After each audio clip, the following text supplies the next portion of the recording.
Pues muchas gracias, Rodolfo, y un poco abundando en lo que ya narró Rodolfo, a mí sí me parece importante porque supongo que nos están viendo también por redes y cosas así, ya, y me gustaría retomar la definición que en el mismo libro hacen sobre el tema de poderes fácticos, porque a veces damos por hecho que la gente sabe lo que son y qué implican y qué involucran.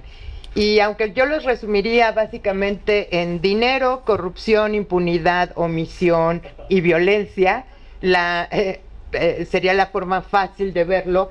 El libro hace una descripción mucho más bonita y dice que el término de poderes fácticos, habla de poderes fácticos para resaltar que el debilitamiento de la democracia no es solamente un efecto de redes que socavan las instituciones democráticas para su beneficio privado o político.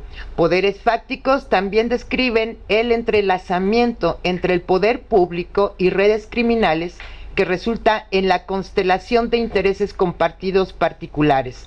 Estos intereses entran en conflicto con el bien común y limitan la capacidad de actuar en favor de intereses mayoritarios y democráticos, como el combate a la pobreza y a la desigualdad, la protección a los derechos humanos y la protección ambiental.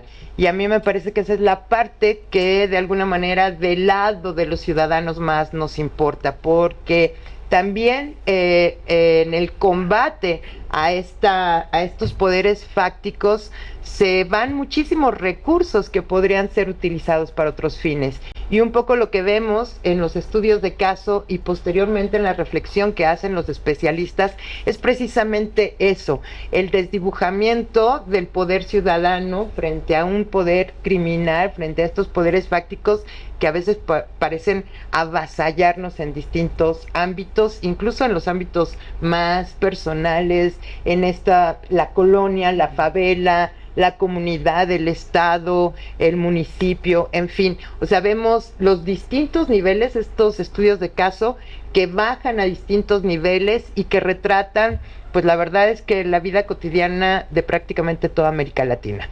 Y bueno, pues dicho lo anterior, ahora me toca presentar a Luis Daniel Vázquez. No es muy difícil hablar de él porque muchos lo conocemos, todos los conocemos, además de su currículum académico, porque él, bueno, tiene estudios en Derecho, Ciencia Política y Sociología Política, es profesor del Instituto de Investigaciones Jurídicas de la UNAM y de la Flaxo México, y bueno, pues analiza la relación entre la corrupción, la impunidad, la violencia y las violaciones a derechos humanos, y yo quiero agregar además que es colaborador de Imer Noticias, nos traduce los temas más sofisticados de derechos humanos e impunidad para todos quienes lo escuchan cada 15 días en la primera emisión de Imer Noticias. Luis Daniel, gracias por estar aquí.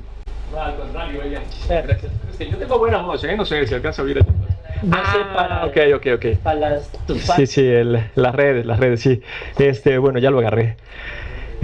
Sí, bueno, una cosa bien llamativa cuando nosotros estábamos elaborando sobre todo el marco teórico, a mí me tocó elaborar un primer saque del marco teórico sobre lo que son los poderes fácticos y como ya vieron ustedes, en realidad los poderes fácticos pueden ser un montón de cosas, ¿no? Puede ser justamente un empresario, pero también un conjunto de empresas que se apropian de un mercado, en fin, todo esto que ya Rodolfo fue comentando en cada uno de los capítulos. Pero incluso poderes fácticos cuando pensamos en Sudamérica y a partir de la historia de la propia Sudamérica, de la historia de dictaduras militares en particular, de Uruguay, de Chile, de Argentina, cuando ellos piensan en poderes fácticos, directamente piensan en militares. A nosotros, por ejemplo, no nos pasa eso, ¿no?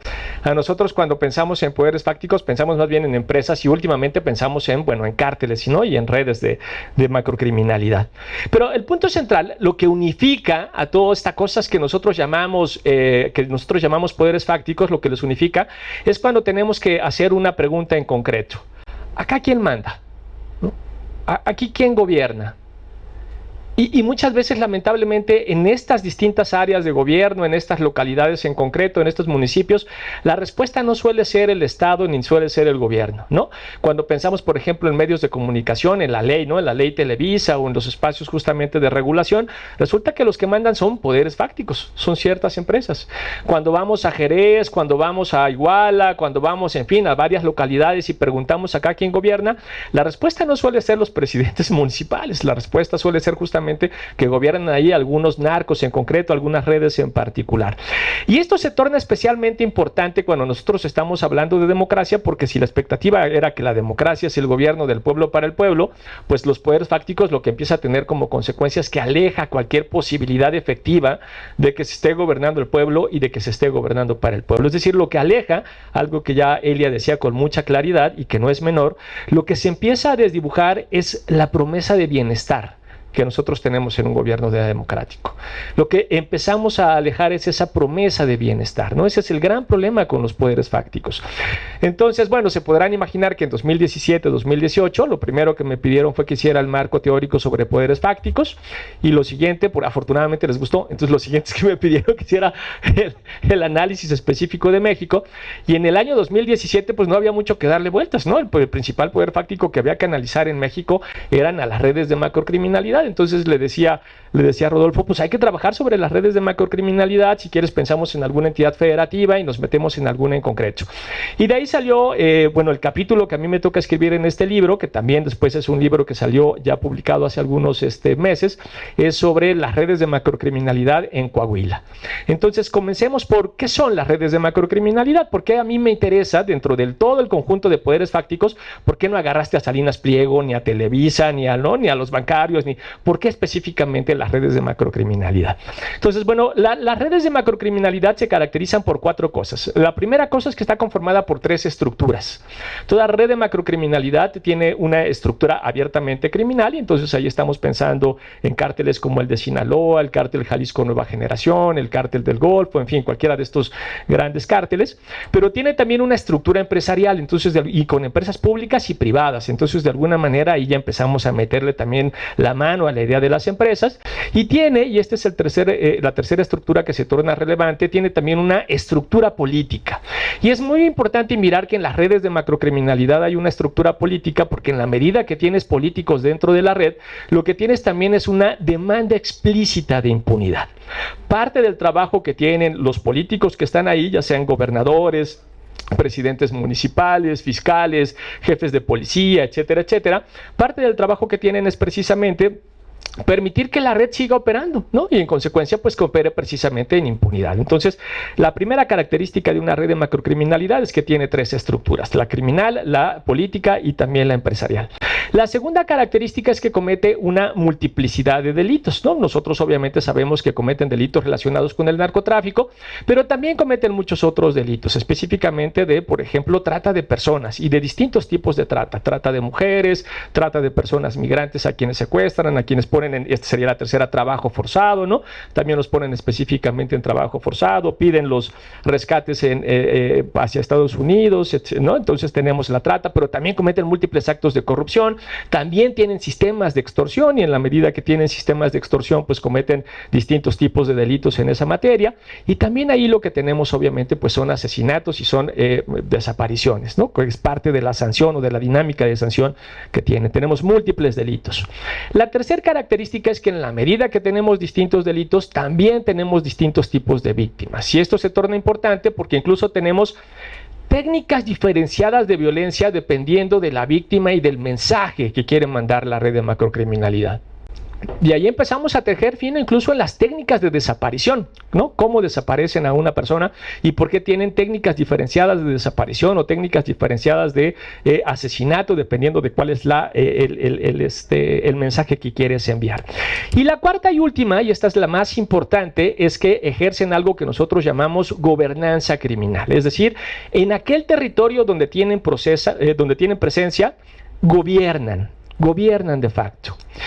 Y aquí es donde se torna relevante la pregunta que yo hacía hace un rato: ¿quién gobierna? Es decir, por ejemplo, cuando fue el lamentable asesinato de los estudiantes de Ayotzinapa, lo primero que tendríamos que preguntarnos es ¿quién gobernaba esa noche en Iguala?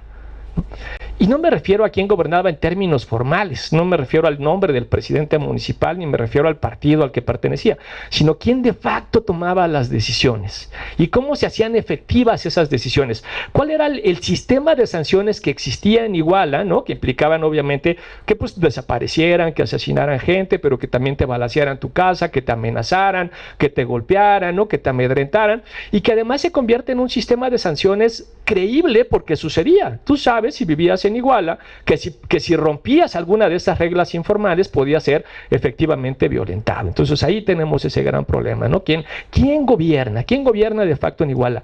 ¿Quién gobernaba de facto en Allende en la noche de la masacre de Allende, en las 2 noches de la masacre? ¿Quién gobernaba ahí? Y para no irnos tan lejos, ¿quién gobernaba hace unas semanas en Matamoros? Cuando desaparecieron, más bien cuando asesinaron a estos 5 estudiantes, ¿no? Recientemente, estos 5 jóvenes, ¿no? Recientemente. ¿Quién gobernaba en Matamoros? ¿Quién gobierna? La gobernanza criminal significa eso. Obviamente no significa que las redes de macrocriminalidad tengan la capacidad de tomar todas las decisiones, porque pues a ellos no les interesa pintar bardas, ni les interesa tampoco poner topes. Eso es irrelevante para las redes de macrocriminalidad. ¿Qué es lo que les interesa a estas redes y qué es lo que constituye la gobernanza criminal? La capacidad de tomar aquellas decisiones vinculantes de las cosas que son relevantes para la red. Es decir, controlar a la policía municipal, determinar qué se graba y qué no se graba con las cámaras si es que existen, determinar qué se ilumina y qué no se ilumina, determinar flujos, por ejemplo, específicos de gente, ¿no? Quién entra y quién no entra, ¿no? A la comunidad o a la localidad en concreto, establecer ese tipo de cosas, nombrar al presidente municipal, pero nombrar también al oficial mayor que forma parte de esa presidencia municipal, porque a partir de eso licitan y lavan dinero, ¿no? En el caso de los Zetas, por ejemplo, en Veracruz, tenían personas dentro de Pemex. ¿Por qué? Porque a través de Pemex ganaban licitaciones y lavaban dinero a través directamente de Pemex, ¿no? Eso es a lo que nosotros llamamos con gobernanza criminal y el sistema de sanciones que se establece en ese marco de gobernanza. Entonces, eso que estamos viendo acá proyectado, por ejemplo, es la red de macrocriminalidad de Coahuila. Nosotros la analizamos entre el 2004 y el 2018. Lo que se ve en color verde directamente son los Zetas, lo que se ve en color rojo son los políticos. Le pusimos G1, por ejemplo, a uno de los más importantes, pues se podrán imaginar, es que unos días antes de que sacáramos la publicación, le ganaron la demanda a un colega, Sergio Aguayo, por delitos de honor, entonces quitamos todos los nombres y pusimos claves.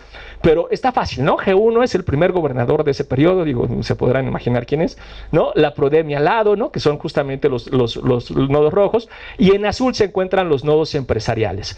Y aquí empezamos a tener los primeros problemas. Cuando nosotros hicimos la red de Veracruz la red de Coahuila, con la expectativa obviamente de que hubiera una captura del Estado, resultó que los nodos más importantes eran los políticos, los nodos que estructuraban, que tomaban decisiones, ¿no? Que administraban la red de criminalidad, eran los políticos a nivel entidad federativa, y esto también es importante para entender esa diferencia. Los políticos a nivel municipal, esos sí eran capturados, ahí sí vemos una dinámica de captura por lógicas de violencia, ¿no? Duramente sometidos, no todos, había otros que eran sometidos porque eran parte del clan político, ¿no? Pero a quienes intentaban resistirse eran sometidos por dinámicas de violencia. Pero a nivel entidad federativa, los políticos a nivel entidad federativa, el fiscal, ¿no? El gobernador, el jefe de policía, el jefe de reclusorios, que también era una figura muy importante, esos eran administradores de la red. Entonces me acuerdo que yo le dije a Rodolfo que teníamos las primeras 50 o 70 páginas de libros sobre captura del Estado, y le dije, es que esto no es captura del Estado, cabrón. A menos que pensemos que el Estado se está capturando a sí mismo, ¿no? Y evidentemente nos está capturando a sí mismo. Y por eso en el libro yo me imagino que no es casualidad que viene captura del Estado y al ladito redes criminales. Tuvimos que cambiar el marco teórico y aquí empezamos a mirar que hay captura del Estado en algunos casos, como en los presidentes municipales, pero en otros lo que tenemos son redes de macrocriminalidad para generar gobernanza criminal a través de dinámicas de violencia. Ahí lo que tenemos es eso. Y la cosa muy interesante, si quieres vamos a la siguiente, esa es la de Veracruz, que es el libro que está por salir en unas semanas, y en Veracruz nos pasó exactamente lo mismo. En color como morado están los políticos, en color rojo siguen estando los criminales. Una cosa interesante es que aquí ya pusimos víctimas de desaparición. Las víctimas son los que están en color rosa hacia un lado. Esas víctimas, esas que están en forma de estrella, nos hablan de impunidad. Sabemos que existen las personas desaparecidas porque están ligadas a la Comisión de Derechos Humanos o a la Comisión de Búsqueda, pero no están ligadas a nada más, es decir, nadie las está investigando. En las notas de periódico que tuvimos acceso, en las carpetas de investigación, en los libros, en los artículos, no sabemos nada de esas víctimas. Entonces eso nosotros les llamamos estrellas de impunidad, ¿no? Porque no sabemos mucho de ellas. Y luego también en verde están las empresas. En el caso de Veracruz hay muchas empresas porque son las empresas fantasma justamente de Javier Duarte. Entonces ahí teníamos ya muy documentadas las empresas. Y una vez más, el círculo más gordito que se encuentra en el centro, color morado, es el gobernador más gordito de Veracruz. ¿No? Y otra vez entonces los nodos políticos volvieron a ser, los nodos políticos a nivel entidad federativa, debajito está Fidel Herrera, y debajo está el PRI de Veracruz. Otra vez los nodos políticos volvieron a ser los principales nodos que estructuran la red. Y finalmente, cuando nosotros nos preguntamos en dónde hay gobernanza criminal en México, hace muy poquito me acuerdo que un coronel, muy poquito, como 3 semanas, un general de Estados Unidos dijo que el 35% del territorio nacional se encontraba gobernado por el crimen organizado. Y lo que yo pensé cuando escuché 35% es este güey se quedó cortísimo, mano, ¿no? Mucho, pero mucho más, ¿no? Lo que vemos en ese mapa es la presencia de redes criminales básicamente en México y están prácticamente, creo que se salvan ahí 4 colonias de la Benito Juárez y de la Cuauhtémoc, pero están básicamente en todo el territorio nacional, ¿no? Ese es parte del problema que nosotros tenemos. Entonces, eso es lo que nosotros documentamos. El poder fáctico que nos interesaba eran las redes de macrocriminalidad. La relevancia que vimos los dos fenómenos, construcción de redes de macrocriminalidad, pero también captura del Estado, y luego desarrollamos la idea de gobernanza criminal para ver justo cómo se gobiernan estas zonas, ¿no? Cuáles son las reglas informales, pero también muy violentas que se establecen para determinar el orden en estas zonas. Claro, una vez que tenemos esto, lo que sigue, que es un poco como yo comencé, pero como también me parece que empezaron todos, es, bueno, ¿y qué hacemos? ¿Cómo desmantelamos estas redes? ¿Cómo reconstruimos nuestras democracias? ¿Cómo hacemos que la promesa de bienestar no sea una promesa inocua? ¿Cómo construimos un Estado social y democrático de derecho? Y todo eso más o menos lo empezamos a tratar de esbozar, pero a mí me dijeron que tenía 10 minutos y ya me pasé. Entonces yo voy a tener que parar aquí. Claro, ahí en las preguntas podemos, no, ya hablando en serio. Es en construcción de paz. La propuesta que nosotros tenemos es sobre construcción de paz. Sobre eso, si quieren, podemos charlar un poco más. Sí voy a parar porque sí ya me pasé. Y bueno, sobre eso trabajamos en este texto y en un par más de libros. Y muchísimas gracias de nuevo a la Fundación y a ella. Gracias.